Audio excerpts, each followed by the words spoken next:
Thomas and Percy are good friends, but sometimes Percy teases Thomas about being frightened, and he doesn't like that at all.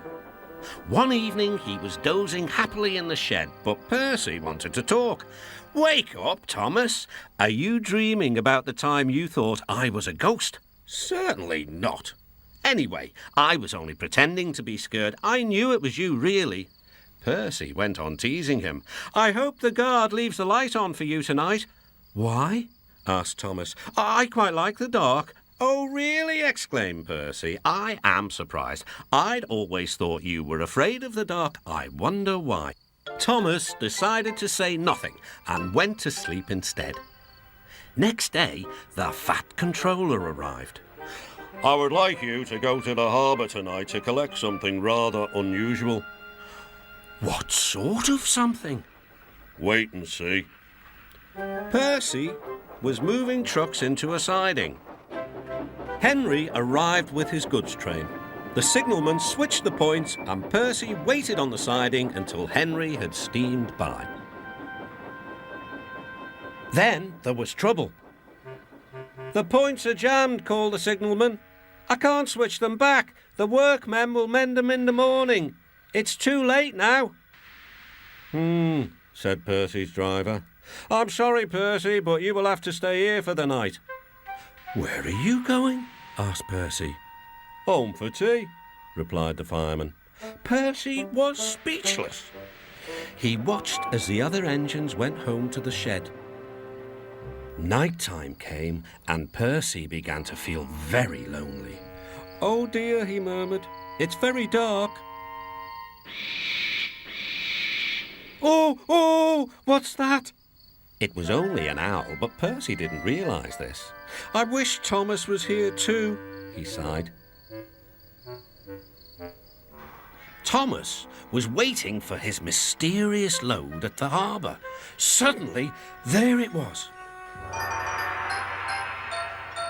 "Cinders and ashes," cried Thomas. "It's a dragon." "Don't worry," laughed his driver. "This dragon is made of paper. It's for the carnival tomorrow." Workmen lifted the dragon onto Thomas's low loader and put lights all around it for protection.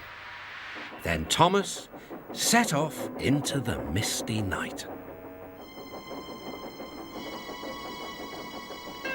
Percy was asleep in his sidings and had no idea that Thomas was approaching him.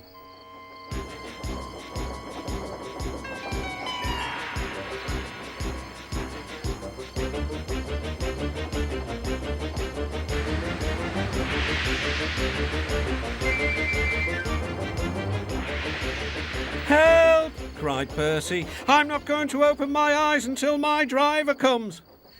Next morning, the points were mended and Percy puffed back to the junction. Gordon was just about to leave with the express. "You'll never guess what I saw last night."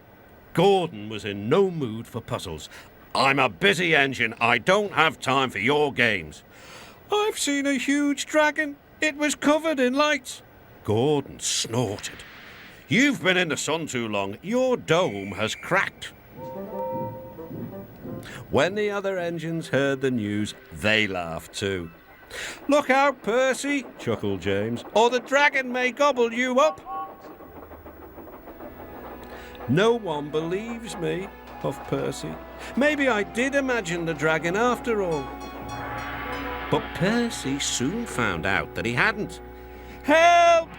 Save me!" cried Percy.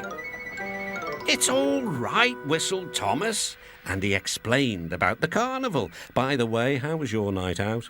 Percy decided to tell Thomas the truth. "Well, Percy," said Thomas, "maybe we do get scared sometimes, but if we're not afraid to tell each other, then that means we're quite brave too."